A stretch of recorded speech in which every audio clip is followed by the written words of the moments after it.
The team is well into the mechanical refurbishment. What can I do while they busy themselves? Well, firstly, I can look at the seats. The seat is broken. They were removed early on, and I can also try and sort out the load bay. I have decided on a name. I don't give my cars names, generally speaking. Well, I have in the past, but I've decided on it. I've got a really good name for this one. I mean, I remember my Range Rover was called Lodi from the Creedence Clearwater Revival song, and also because it could carry a load. It couldn't carry one very well, but it could carry a load. And my Land Rover 110 was called Darien. But I have got I mean, just looking at this, I have got a great name for this Landcruiser. I'm Andrew St Pierre White, explorer, overlander and broadcaster with over 40 years driving 4x4s. Welcome to 4X Overland. I'm a prisoner of this hill. Hello, Paul. Andrew, morning. How are you? All good? Yeah. Guys are making good progress? Very good progress. Yeah, I think, you know, it's great to see all the parts just going onto the car, and we can have a good look at what's come off, but suspension's going on, so turnaround's going to be good. Very good. And I was just telling my lovely viewers here, I've decided on a name. What is it? I'm not going to tell you that. I will tell you in a minute. But here's the clue. Can you see the clue? The clue is actually in this. The name of the car. You're going to jump over there, and I'm going to pull this out. And that's going to give us the name. It's written underneath here. Almost. Okay, right, let's see.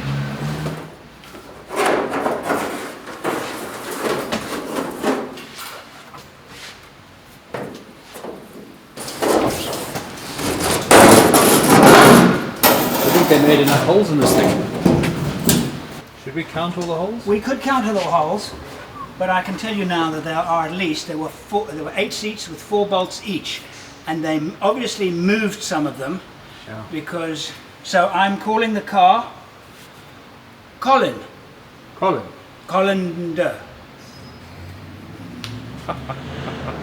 It's going to be interesting when Andrew does a drive in the dust, because we've got a lot of holes to fill in. There's screwed plates, bolted seats in. Gosh, yeah. And the holes even in the wheel arch. They've got holes in them. So Andrew, besides the holes, which was probably for irrigation, because when I looked in here, you've got a farm of... A couple of weeks ago, my second day with the car, I discovered what looked like a flower box with washers and nuts. It's about this deep in soil. It's unbelievable, isn't it? That's incredible. I mean, the amount of dust in there. Don't ask me what it is. I don't know what it is. And probably the other side when we pull this off. So I'm wondering what they were growing in the back here. But, you know, the thing is with Troopies, if you can get all the cavities cleaned out, that's where they normally rust, behind the back wheels. They rust like crazy if you get water in there. I'm driving this on a test run, and I don't want to drive with these holes in the floor if I can help it. So what I thought I'd do now is get some soapy water and clean this out. Yeah. And then run some sound insulation, sound deadening mat, which is that rubber, and that's really good for sealing. Dynamat. Really good for sealing these holes. So what I'm going to do is I'm just going to put temporary sealant on the holes,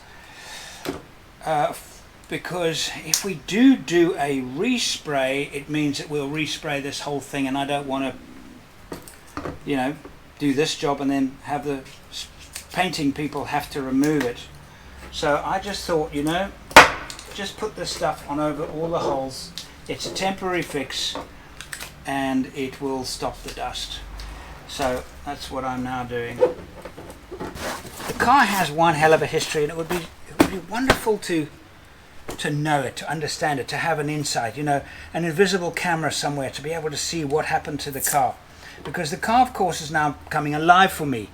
You know, I'm one of these people that believe that machines can actually have a life, have a personality. I remember many years ago there was a Land Rover convoy, and it was called My Land Rover Has a Soul.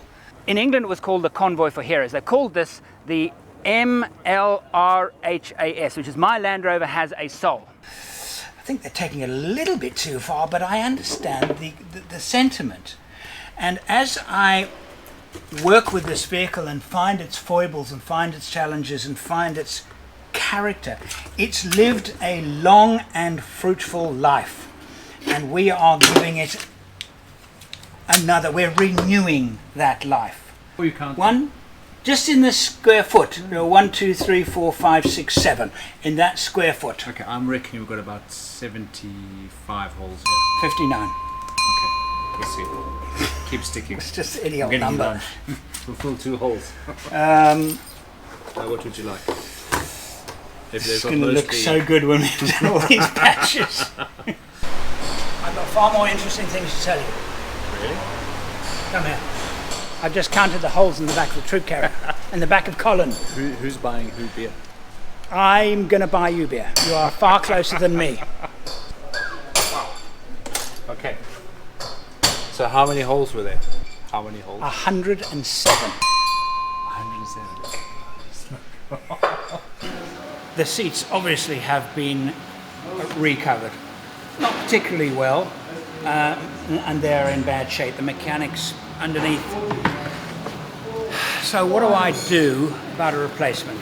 I could spend a lot, buy some Shield Man seats or Recaro, but that's very expensive. That's not budget. That goes against the budget bill. So what do? I need to find replacement seats ideally.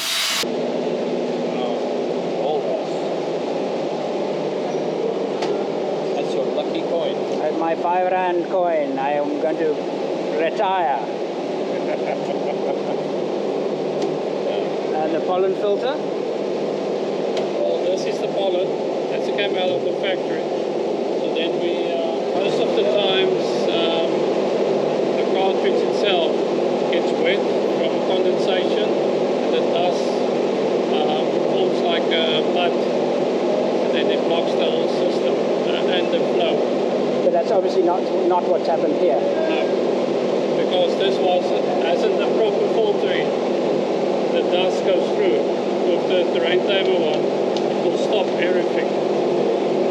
Yeah, no, that's far better. This is a much better upgrade than.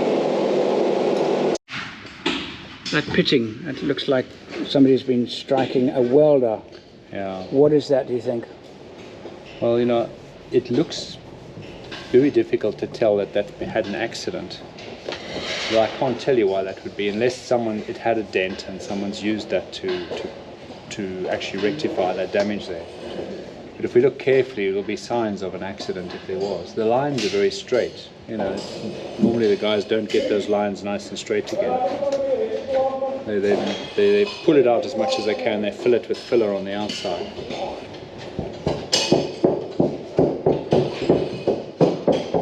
If there was, it might have been a slight dent, but when I look at the lines, and this is factory fitted, this hasn't been changed, it looks really good. So if it had a small dent, then they've used that to pull it out, but they've done it well.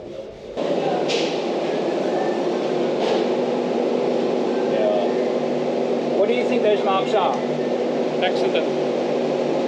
What do you mean by that? There was a knock on the fender that I heated up to shrink the metal. That's why this is also bent. That's why you've got aftermarket lights on. Okay. So we actually found when you open up, we found the only problem. It's not bad, it looks good otherwise. So these vents here let a lot of dust in, and what I tend to do with them is when we do the build, we'll take them off and we'll put a plate on there and seal it up, because your water tank will sit across here. We use this cavity space for the water tanks when we do the build, which is quite nice. And then we take the original covers off and we put an aluminium cover which gets riv nutted to the side here. So it gives a lot of strength, and obviously the cavities get all cleaned out, and often the rear lights let a lot of dust in, so we'll make sure that those are sealed up. And then once that's done, we'll look at all the door rubbers will be changed. Change all the door rubbers, and we add an extra rubber seal on this lip all the way around, and across the bottom here. Yeah, this is tired. But that's fine. You know, you get a nice rubber seal that goes all the way around, and it just gives the door an extra seal. And without having the wheel on the back door, the door doesn't flex. So, you know, you save the hinges, the door seals much better. I have some good news regarding the seats. So there they are there. Pretty cool, eh? All the bits and pieces. And what Hubert has done for me is rebuilt 2 seats from a 76. Outstanding. Long term though, I might change the seats, but that's a very expensive upgrade. And I will decide how necessary it is, I think probably after my first trip in it, long trip in it. I survived driving it all the way down from Pretoria to Cape Town, and yeah, I had a little bit of backache, but it wasn't that bad. And well, we'll see. I'm not sure if I want to spend that much money on the budget build.